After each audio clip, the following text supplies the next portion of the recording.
Assalamualaikum warahmatullahi wabarakatuh. Bismillahirrahmanirrahim. Alhamdulillahirrahmanirrahim. Wabillahi nasta'in wa ala umuri dunya waddin. Wassalatu wassalamu ala asyrofil anbiya'i wal mursalin wa ala alihi washabihi ajmain, amma ba'd. Pertama-tama kita akan membahas tentang fardunya mandi. Bismillahirrahmanirrahim. Faslun ay hadza faslun utawi iki iku sawiji. Furudul husli utawi pira-pira fardune adus. Isnani iku ana loro, anniyatu rupane siji niat, wa ta'mimul badani ngaratani badan, bilma'i kelawan banyu. Dalam fardu-fardunya mandi itu ada dua, yaitu yang pertama niat dan yang kedua ada meratakan air pada seluruh badan. Yang pertama niat. Niat itu adalah keinginan untuk melakukan sesuatu yang dibarengi dengan pelaksanaan sesuatu tersebut. Niat mandi wajib adalah bagi orang yang janabah. Ini niat mandi wajib rafal janabah. Adapun bagi orang haid dan nifas, niat nawaitu rafal haid atau nawaitu rafal nifas atau kedua-duanya, baik laki-laki yang junub atau perempuan yang haid dan nifas. Dengan niat nawaitu ada al-husli atau niat nawaitu ada al-warduhus. Bila diterjemahkan ke Indonesia, saya niat mandi janabah atau niat saya mandi menghilangkan haid atau nifas. Yang kedua ada meratakan air ke seluruh tubuh, yang dimana tubuh yang dianggap bagian dohir termasuk daripada tubuh bagian dohir yang bagian dubur dari seseorang yang di situ menjorok keluar ketika dia menjejan pada waktu melakukan buang air besar, atau bagian yang tersebut bagian dohir, sehingga kita melakukan mandi baik mandi wajib atau sunnah, bagian tersebut harus dibasuh. Ketika tidak terbasuh maka mandinya tidak dihukumi sah karena ada bagian tubuh yang dianggap dohir yang belum terbasuh. Dan setelah kita membahas tentang fardu-fardunya mandi, kita juga akan membahas tentang sunah-sunah sebelum mandi.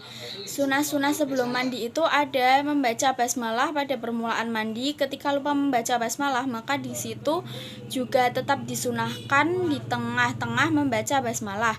Dan yang kedua ada menghilangkan kotoran, baik kotoran yang dianggap suci seperti halnya mani atau ingus, atau kotoran tersebut dihukumi najis. Hukum sunnah ketika najis tersebut ini bukan najis muhaladoh atau bukan najis ainiyah, yang di situ tidak cukup dibasuh dengan satu kali basuhan, berarti otomatis hukumnya sunnah. Ketika najisnya itu najis hukmiyah, kalau najisnya najis muhaladoh atau najis ainiyah yang tidak bisa dibasuh atau dihilangkan dengan sekali basuhan, itu menghilangkan kotoran tersebut tidak sunnah melainkan wajib. Termasuk daripada kesunahan mandi adalah melakukan wudhu kemudian menyiramkan air sebanyak 3 kali. Siraman itu disusul dengan menyela rambut dari jari-jari dengan air. Dan selanjutnya ada memulai dengan anggota yang kanan dan dari anggota yang bagian atas. Lalu ada menggosok tubuh kemudian menghadap kiblat. Lalu juga ada yang menutup diri, dan ada juga menempatkan wadah yang besar bagian kanan. Wadahnya yaitu wadah kecil, sunahnya ditempatkan pada sisi kiri orang yang mau mandi. Dan selanjutnya ada tidak meminta tolong kepada orang lain dalam melakukan ini mandi. Dan selanjutnya ada membaca 2 kalimat syahadat setelah selesai mandi. Selanjutnya juga ada berkumur dan memasukkan air ke dalam hidung. Di dalam kesunahan ini itu merupakan kesunahan sendiri selain kesunahan dalam wudhu. Dan selanjutnya ada kemakruhan mandi atau dan wudhu. Yang pertama ada israf. Israf itu berlebihan. Contohnya ketika kita menggunakan air dengan berlebihan, itu tidak baik, dan yang dipandang itu bukan penggunaan tapi persediaan. Yang kedua ada membasuh lebih dari 3 kali basuhan. Dan selanjutnya kita akan membahas syarat-syaratnya wudhu. Bismillahirrahmanirrahim. Faslun ayada faslun utawi iki iku fasal sawiji.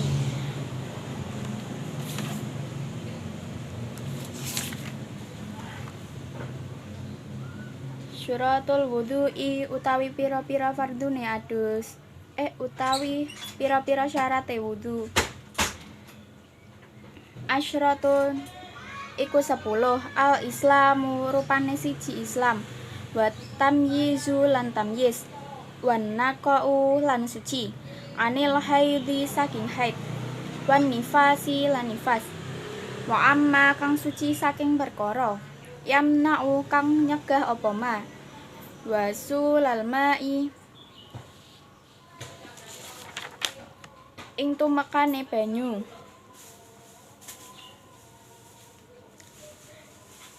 Ilal basyarati marang kulit. Wa alla yakuna lan yentaralno alal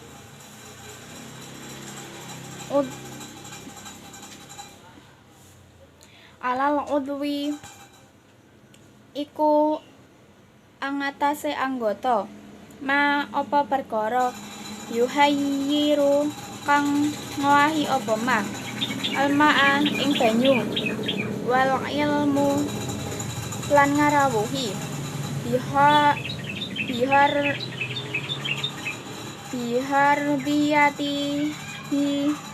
biyatihi kelawan fardune wudhu lan adus.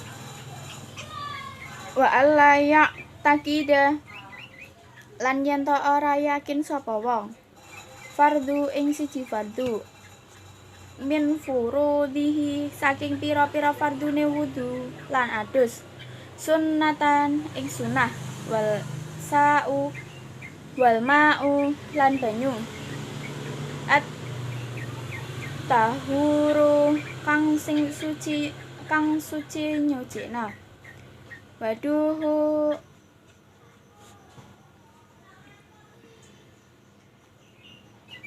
waduhulul wakti lan menjinge waktu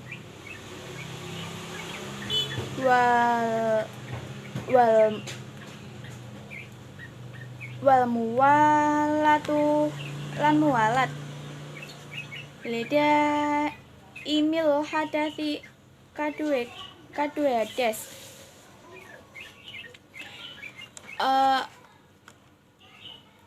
Dalam syaratnya wudhu itu ada 10. Yang pertama ada Islam. Islam itu orang kafir tidak sah sholatnya karena wudhu merupakan ibadah, sedangkan orang kafir bukan termasuk golongan ahlu ibadah. Dan yang kedua ada tamyiz atau tidak sah wudhunya jika orang yang belum tamyiz, yaitu orang yang masih kecil. Yang ketiga ada suci dari haid dan nifas. Dan yang keempat ada bersih dari perkara yang mencegah sampainya air pada anggota yang dibasuh, dalam artian kulit, contoh bersih dari cat. Dan yang kelima tidak ada perkara pada kulit, contohnya kulit dibalur dengan minyak wangi sehingga di situ ketika air mengenai perkara tersebut belum sempat mencapai ke kulit ini sudah mengalami perubahan sehingga tidak sah. Selanjutnya ada yang keenam ada mengetahui terhadap hukum wajibnya wudhu ataupun mandi. Yang ketujuh ada tidak meyakini perkara-perkara yang fardu dalam pelaksanaan mandi ataupun wudhu adalah perkara yang sunnah. Yang kedelapan ada air yang digunakan itu adalah air yang suci dan mensucikan menurut persangkaan orang lain, yaitu melakukan wudhu ataupun mandi. Yang ke-9 ada syarat orang yang daimul hadas, orang yang terus mengalami hadas seperti orang yang istighodah, yaitu maksudnya waktu sholat jika belum waktunya sholat maka belum dihukumi sah. Dan selanjutnya yang terakhir ada mu'alaf berlangsung atau ketika seseorang melakukan basuhan dan mualat berlangsung atau ketika seseorang melakukan basuhan dan basuhan sebelumnya belum sempat kering dinamakan mualat.